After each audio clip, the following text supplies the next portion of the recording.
Whoa. What is going on, guys? Today it is March 4th. 19 more days till my birthday. But I thought for today we could talk about something else because this whole month is about me. So I just want to take a little bit and tell you about something that's not me. So today we're going to talk about the dark stories behind the Disney movies. But in order to do that, you have to go way back and talk about this guy named Walter Elias Disney. But first, how's everybody doing? I forgot to mention that. I just went straight over that. Not that any of you are going to talk to me because this is not live. Once soon, I will be live. Probably not in a little bit. Maybe. But I was always more of a Disney Channel kid. I was like Nick. I watch Nick every once in a while. I was always a Disney Channel kid, like Sweet Life of Zack and Cody. Then they had the Sweet Life on Deck, which is alright for sometimes, but like sometimes it was kind of dumb. But then they did the crossover episodes; those were always cool. Every show that did a crossover episode was cool. But the old school Disney movies or old school Nick was better than.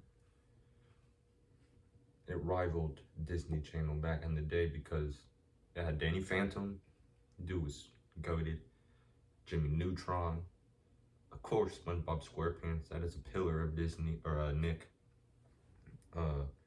Then you had, I don't really remember that much Nick channels because like I said, I was a Disney kid. But if you want to know Disney Channel shows, I say like, of course, Sweet Life of Zack and Cody, I already said, Sweet Life on Deck, Hannah Montana, fucking Good Luck Charlie, fucking Jesse, fucking Austin and Ally, fucking, the list goes on. But Walter Disney, while he wasn't a successful man, he did have his skeletons, R.I.P. He has passed away, so I don't mean skeletons like he's dead. He was a successful man, but he was also known to be like a racist person. He wouldn't allow anybody to, like, when he opened Disneyland, like he didn't want anybody who had a beard, scraggly hair, like he would actually turn them away. He wouldn't let them in because, like, which that doesn't make him a bad person. It makes him a weird person. But he would also like go to pro-Nazi organization meetings and stuff like that. I can read a little bit for you. He was also anti-Semitic and racist. There were rumors that he attended a meeting of pro-Nazi organization, the German American Bund. He also hosted a Nazi propagandist and filmmaker, Leni Riefenstahl, and gave her a tour of Disney Studios.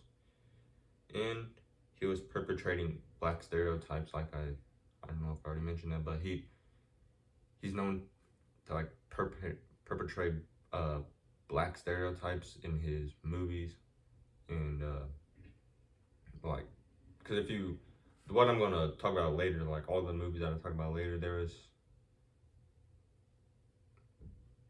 not a black character in any one of them.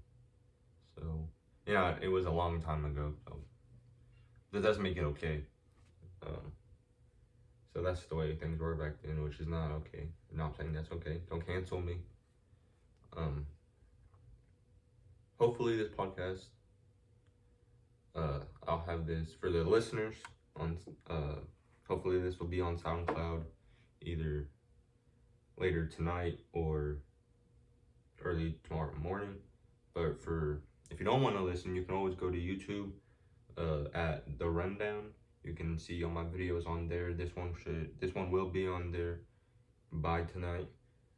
So for the SoundCloud listeners, because I know me at work, I listen to a lot of podcasts at work. That's why I'm doing this podcast, because when I'm at work, I just listen to podcasts all day. Helps the time go faster, and I know other people do that. I'm not the only one that does that, so on SoundCloud. It can be a good podcast, a good listen. But you can always watch it on YouTube too, and I'll accept a like and the subscribe and all that good stuff. But yeah, Disney Channel. Since I talked about Disney Channel, like all the Disney shows and stuff, I should read. Disney Channel launched nationally as a premium channel, on April 18th, 1983 at 7 o'clock a.m. on the dot. Don't be late, because that's when it was on.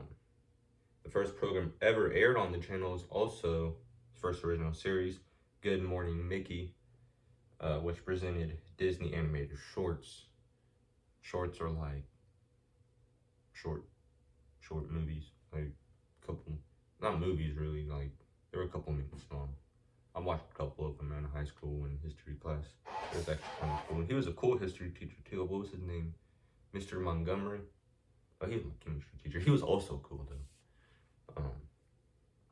But yeah, I had some cool teachers back in the day. That's neither here nor there. So what I wanted to talk about today was, like I said in the beginning of the video, some Disney Channel movies, some Disney Channel beloved movies that you may or may not have known the original origin story to these movies. So I just wanted to read what the movie, how the movie portrayed it, and I want to read how it's similar or different to what the actual story was that they based the movie on. So first is The Lion King, obviously one of the best Disney Channel movies ever, probably top 2, not 2. But The Lion King, like there are a few, like the scenes in The Lion King, like when Mufasa died, that's, okay, let me read this. Mufasa's tragic, there are a few scenes more traumatizing than Mufasa's tragic death during The Lion King. That was pretty sad, that made me tear up when I was a kid. And then a couple years ago, they had the live action Lion King. I went to actually the drive-in to see that with my cousins. And there's also showing Toy Story 4, which I was actually more excited to see that because I already knew I already seen Lion King, so I already knew like what the movie was, what happened in the movies. But it was cool to see it in live action. But the animated version is always going to be better than the live action. And I've only seen the first Lion King. I've not seen the second one. Yeah, I didn't even know there was a second one until a couple years ago, actually, when I watched the live action one in the drive-in. So that's kind of crazy. But the stories have been traced to the beloved 1994 film Hamlet by Shakespeare. Oh shoot, that was the oh yeah, in the movie, Pride Leader Mufasa is killed by his brother Scar. He manipulates Mufasa's son Simba into believing that it was his fault in the movie, and he convinces him. This is the movie. This is how they portrayed it in the movie. So, what was that? In the movie, Pride Leader Mufasa. I'll just start. In the movie, Pride Leader Mufasa is killed by his brother Scar. He manipulates Mufasa's son Simba into believing it was his fault and convinces him to retreat into exile. Years later, Simba returns, discovers the truth, and claims his rightful heir to the kingdom. He spares Scar's life, but banishes from the Pride lands. So I'm pretty sure we all know how the Lion King movie went. If you don't, you need to watch it because that will change. That movie is good. It will change your life. I know it put me on the right trajectory to where I am now, talking about it. So, but in Shakespeare's play, Claudius, who is Scar in the movie, murders his brother King Hamlet, who is who is Mufasa in the movie, steals his crown and marries his wife. Later, the king comes to his son, who is Simba, as a ghost and instructs him to avenge his death by slaying Claudius, who is Scar, and seizing the throne. After many soliloquies and lots of maniacal plotting, everyone ends up dead. So in the end, everyone's dead. So it really wasn't worth it. Next, Snow White. I've only seen the movie like a couple times, but I haven't seen it lately. So this will be a good little quick refresher for not only me, but for you too, because I know Well, Disney Plus, they have Disney Plus now, so you can watch literally it anytime you want. So also when Disney Plus came out, like it was huge. Like I don't know for you guys, but when Disney Plus came out, it was. Hold on, I'm gonna get some water, man. I cannot talk. Big old jug right here. Go to Spangles and get some water, bro. They give you big waters, obviously, and like they're ice cold too. But anyways, oh shit. Anyways, Snow White. Disney made its animated debut with Snow White and the Seven Dwarfs in 1937. The film followed a stunning royal heir and her vain, envious stepmother. When Snow White surpasses her stepmother's beauty, the queen orders her huntsman to take her into the woods and kill her. Instead, he lets Snow White go and urges her to flee into the woods. Later, the queen discovers Snow White is still alive and well and tricks her into biting a poison apple, forcing her into eternal sleep, similar to Sleeping Beauty. The prince comes across Snow White and wakes her with love's first kiss. In the original 19th century fairy tale, again from the Brothers Grimm, Snow White is much more vengeful. She invites her hateful stepmother to her wedding with the prince. Once there, she gives her stepmother a pair of hot iron shoes and forces her to dance to death in front of the wedding party. One, that would hurt because obviously they're on fire. Well, they don't on fire, but hot iron shoes, you know. Two, also embarrassing because everybody's watching you and that shit hurts. Three, you know you're about to die, but there's nothing you can do, so. Snow White is not who you guys think she is. Another one we got is Cinderella, which personally, that is a good movie. I like that movie with the old lady. The old lady that comes in the pumpkin or whatever. Comes get Cinderella and takes her to the ball and she fits this shoe. That's a good movie. Heartwarming, right in the feels. But the Disney spin on Cinderella, which came out in 1950, is an uplifting tale about a kind, gentle girl who finds love with a prince and escapes her tortured home. After both of her parents die, Cinderella is left to live with her evil stepmother and sisters who confine her to a menial life as their personal maid.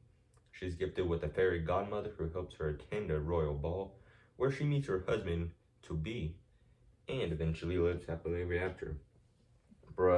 But in the Brothers Grimm version, which is the original version, Brothers Grimm is going to come up a lot in this, come out of my mouth a lot in this video. Pause. Because they wrote most of the original stories for these. Disney kind of, you know, made it their own. But hold on.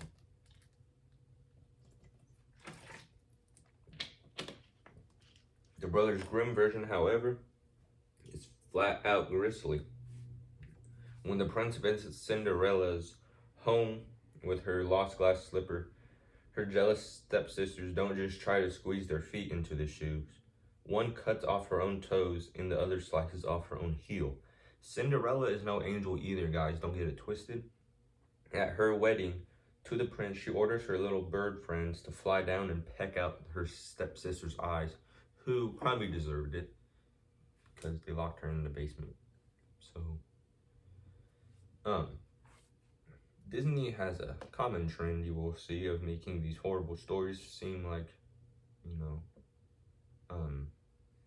love stories and shit. Also, Sleeping Beauty. We got Sleeping Beauty, one of the weirdest stories in my opinion. Basically, Sleeping Beauty, I mean, I have it right here, but okay.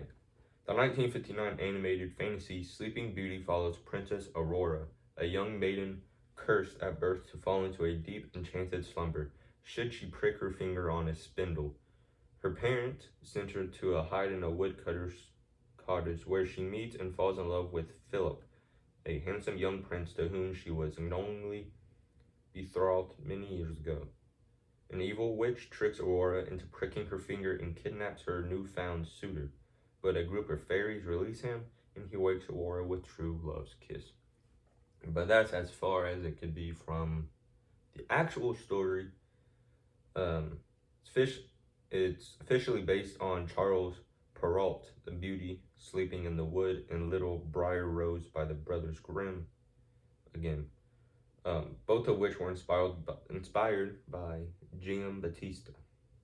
Dave Batista, WWE Hall of Famer. Well, soon to be. No shit.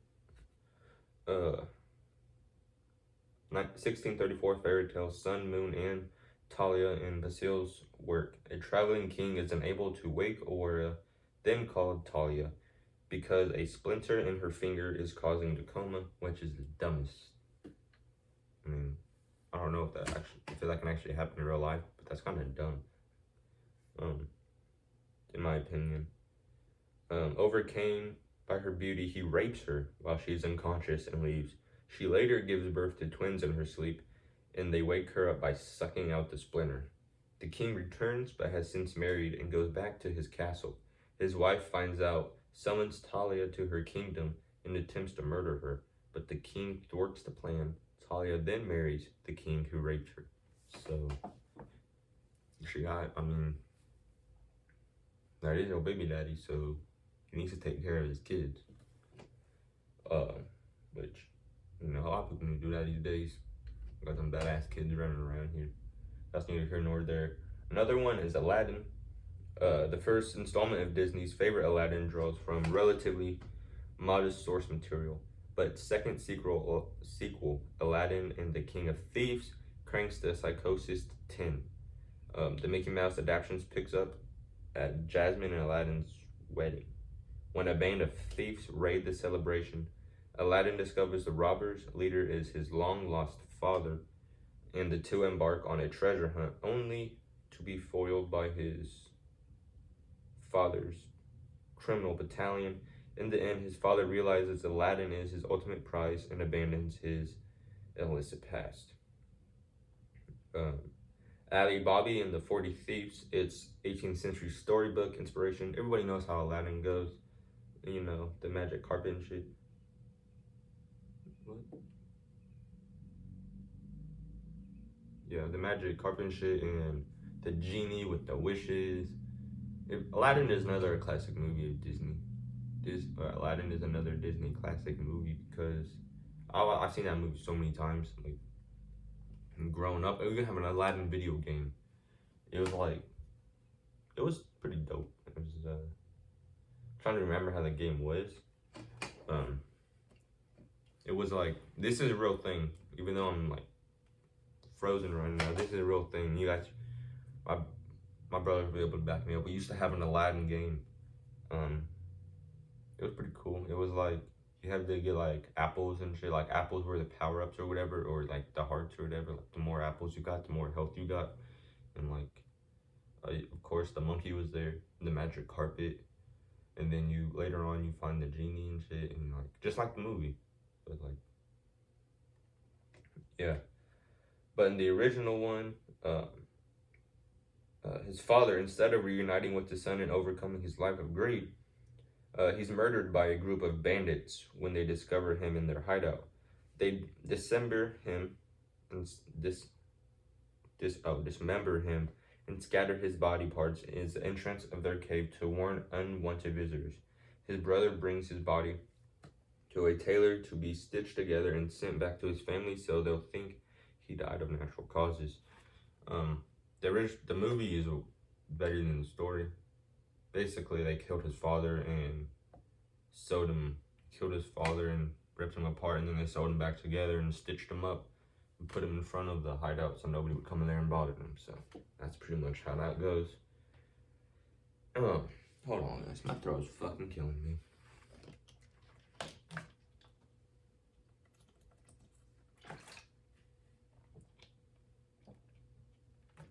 This water, it was ice cold when I got it, but it's been sitting out for like 2 days. Water doesn't go bad, so.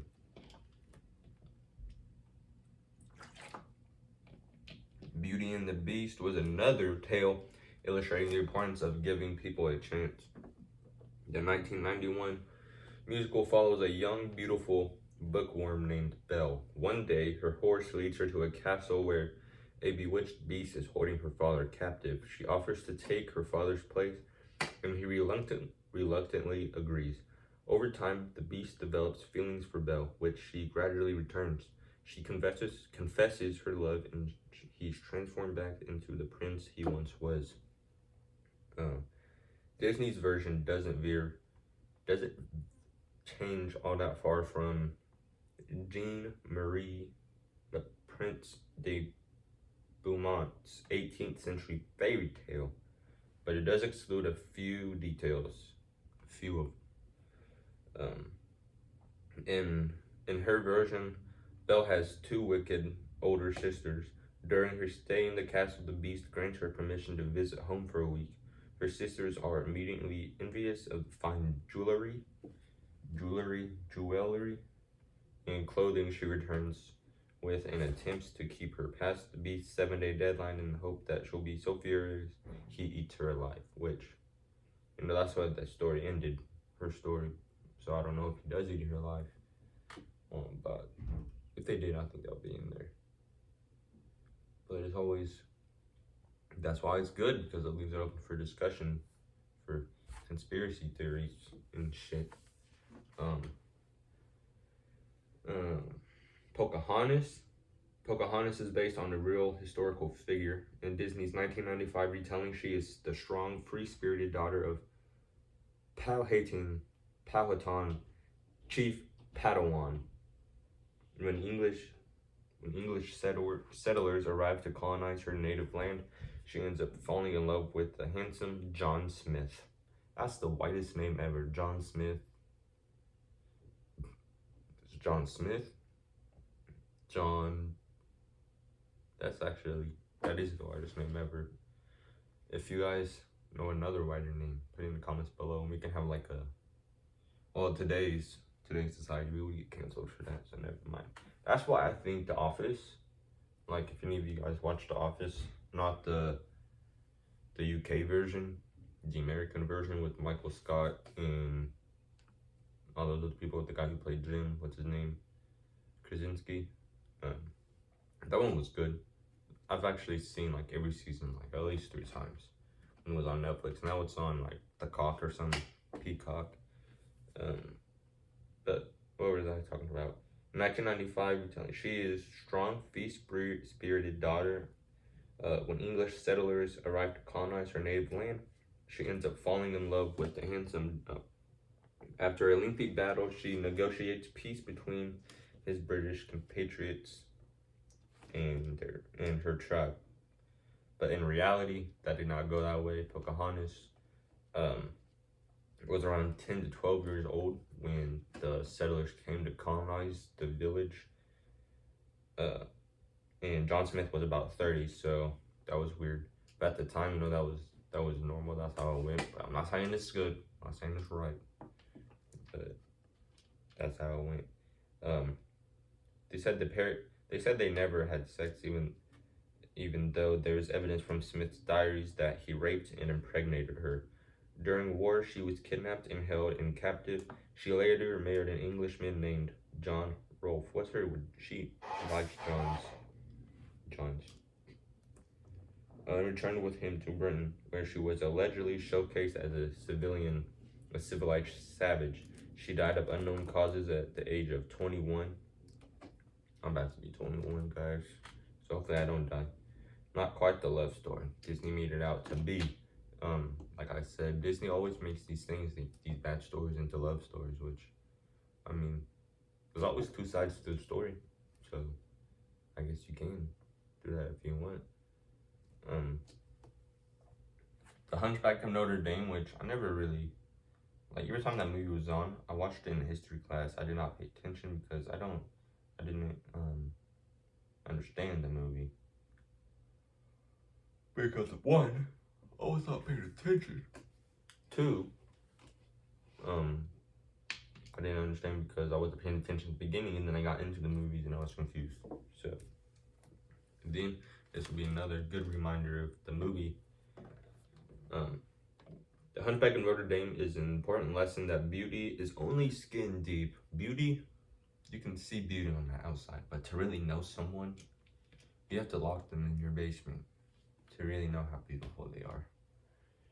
The 1996 drama featured a deformed bell ringer, Quasimodo, who struggles to fit into 15th century French society after 20 years in an isolated cathedral.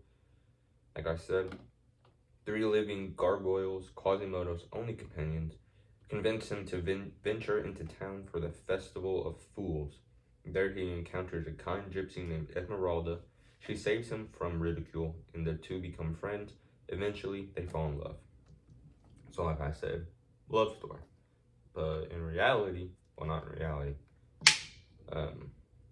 the original story, 1831, Quasimodo, his feelings for Esmeralda are unrequited. Bitter from rejection, he rats her out to the French police, who hang her in the public square for her crime. So dude was upset because he got rejected, so he killed her. Seems legit. After her death, a guilt-ridden Quasimodo sneaks into Esmeralda's grave, crawls up to her cold dead body, and starved to death. So after he killed her, he felt bad, so he killed himself by sleeping with her. Their bodies are discovered 18 months later, and when they try to separate them, their skeletons turn to dust. Real love story. The original... Oh, what the hell is that? There's some squeaky ass car out there.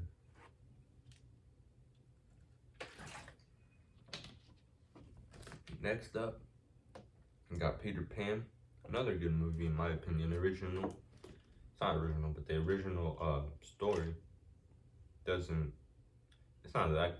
The original story is not that dark, kinda, because he killed people. But Peter Pan's Neverland may sound like an enchanting escape, but it turns out there just might be an expiration date.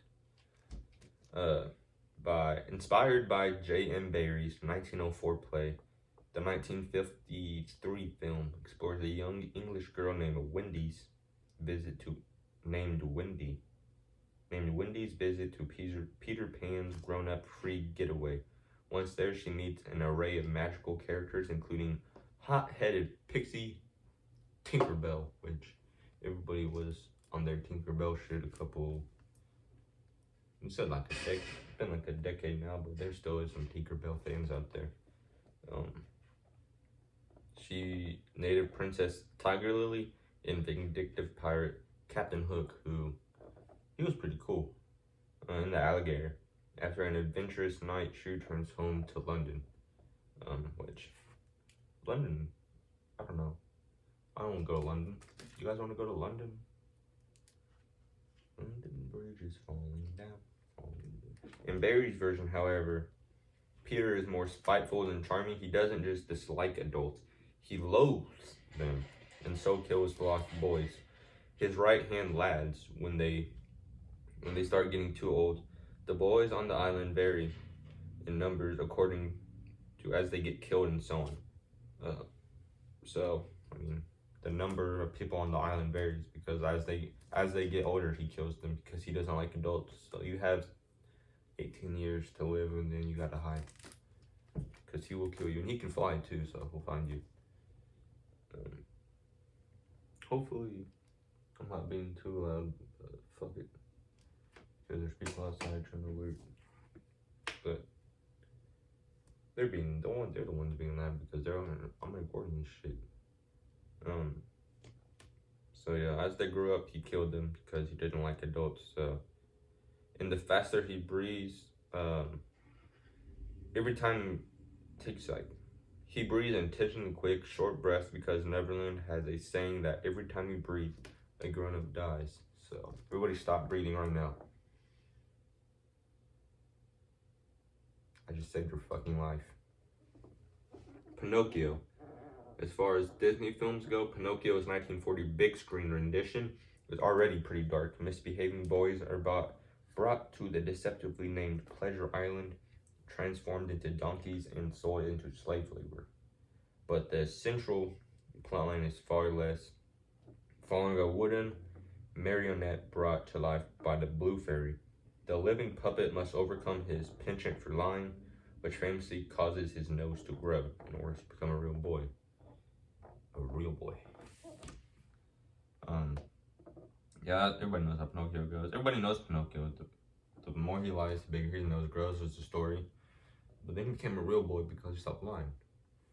The original novel by Carlo Collodi in 1883 is even more gruesome because Pinocchio's virtuous sidekick Jiminy Cricket appears to give the young puppet some moral guidance. Pinocchio fatally squashes him with a mallet.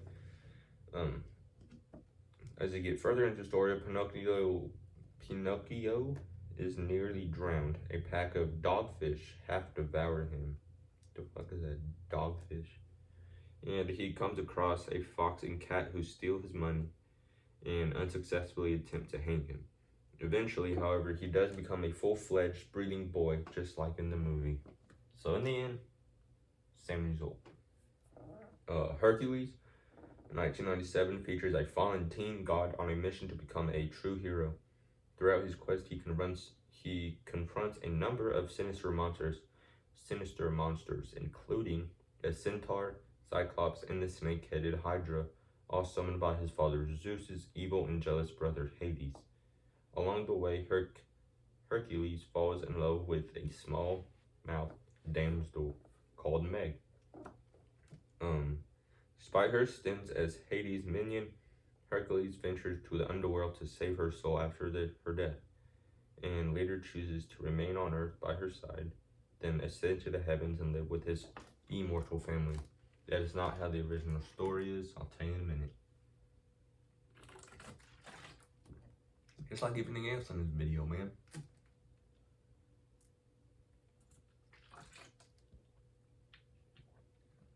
As with much of Greek mythology, Hercules is the original story is twisted. Hercules, referred to as Heracles, is not the son of Zeus's wife Hera, but rather the product of infidelity. For this reason, Hera hates Heracles and is determined to make his life miserable. He does indeed marry Meg the Stallion, but Hera's torment drives him into a fit of madness, leading him to murder Meg and all of their children. He goes on to wed 3 more times and has a countless affairs with both men and women. So dude was a freak. He is like the Crispin Wall of the Greek times or whatever. He was like Crispin Wall, but he was a freak. He didn't kill himself. He just killed other people. And just, Mulan, one of my favorites. When I took Chinese my sophomore year. We watched that movie for like 3 days. I seen it before then, but that was cool because it was chill. Like, we just watched Mulan, and sometimes he had this like popcorn machine in the corner, but he was also a Chinese teacher, and like he taught Chinese in China as an American, but he had like the Chinese noodles and shit, and also ramen noodles, and he was cool, but he wore the same clothes every day, so I don't know if that was the thing he did, or like if he didn't have no money, but because he had all this food, but he wore the same clothes every day, which I do that too sometimes. So Mulan was a young woman named Mulan, disguises herself as a man so she can take her elderly father's place in war. A small dragon named Mushu, who was goaded. Mushu and the dragon from Shrek. I should put that in here. Mushu helps to protect her throughout battle, and she soon grows into a fierce, proud warrior. Though her captain, Li Shang, discovers her secret, he spares her from execution and instead dismisses her from the army. She doggedly trails her former troops and cleverly leads them in the final takedown of their enemy Huns, which I do remember that. That's a nice movie. The 1998 film is based on Hu Mulan, an ancient Chinese legend with a much more tragic ending, whereas the movie finds Mulan's returning a warm, happily ever after. The traditional narrative describes her coming back to a broken home.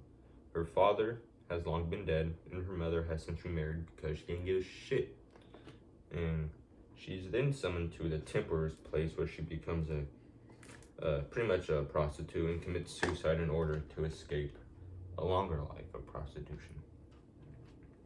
Tangled, which recently just came out, debuted in 2010 as a 3D feature film.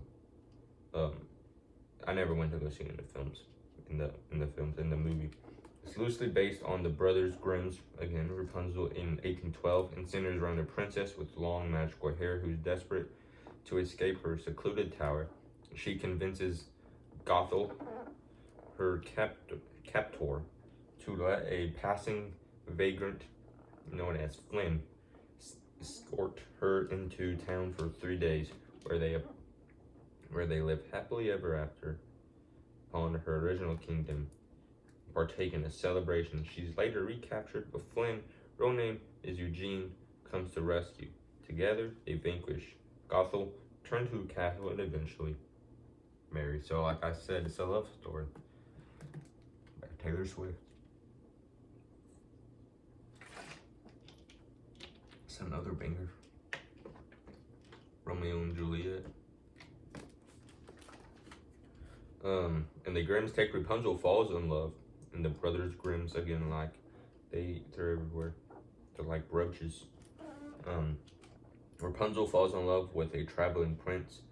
Dame Gothel is outraged when she discovers their secret romance and cuts off Rapunzel's golden locks.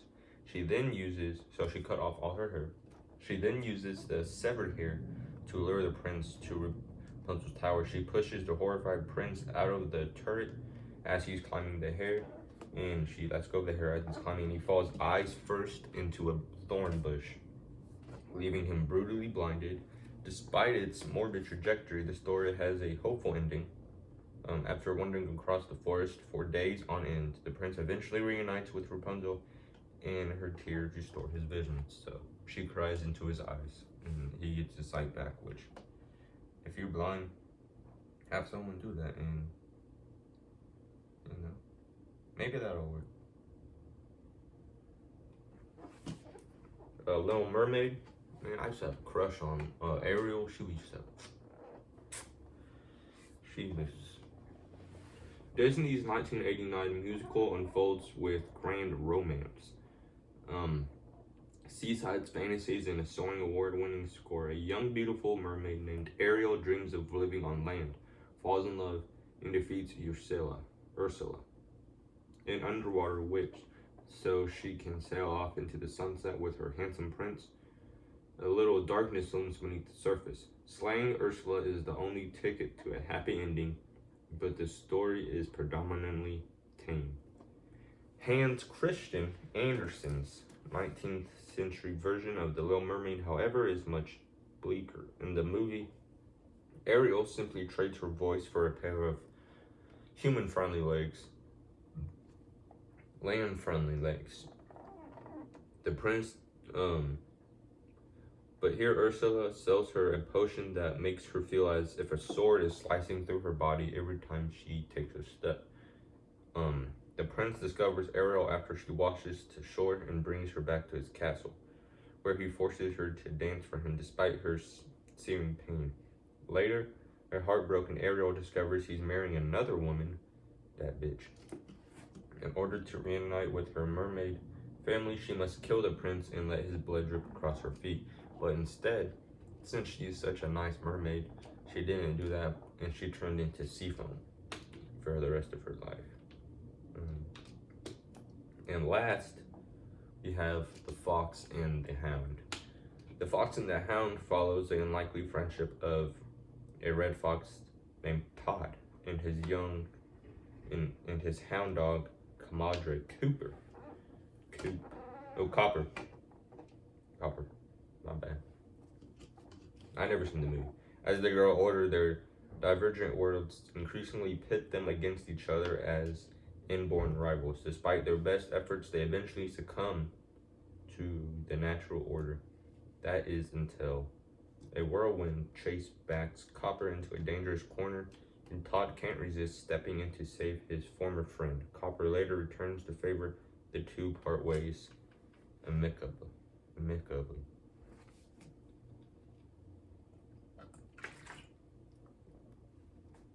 While the film doesn't shy away from violence, death threats, and animal attacks abroad, which is the worst out of those three, its inspiration tells a much more torturous tale.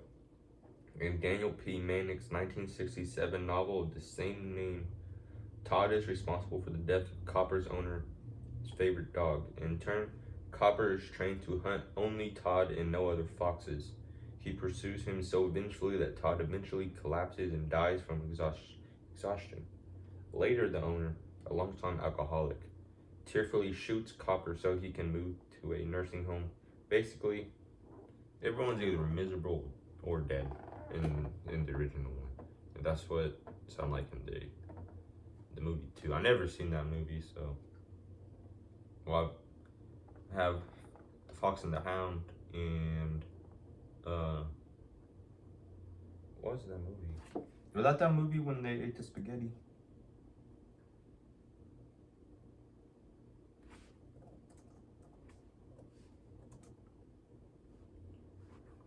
Fox and the Hound, the movie where they ate the spaghetti.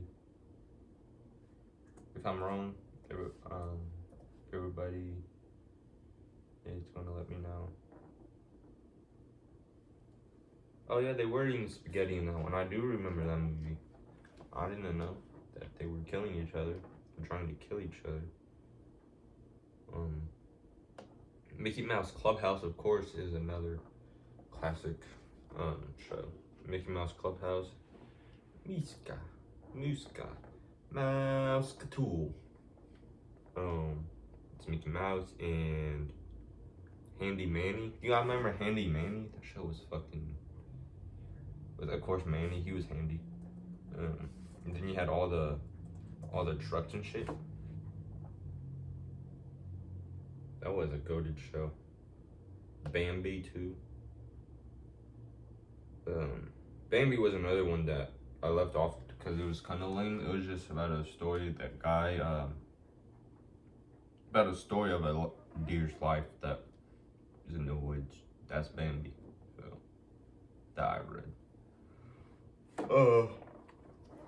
Other than that, I mean, Handy Manny came out in 2006.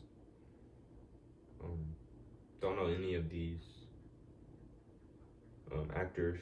Wilmer Valderrama. Oh, is that Fizz?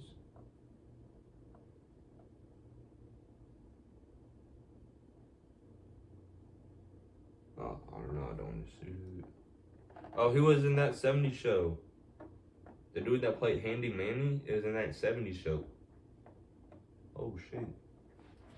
Multi-talented. Yeah, guys, that will be it for this video. I'll catch you guys next time. Don't forget to like and subscribe on YouTube if you're watching this and you enjoy.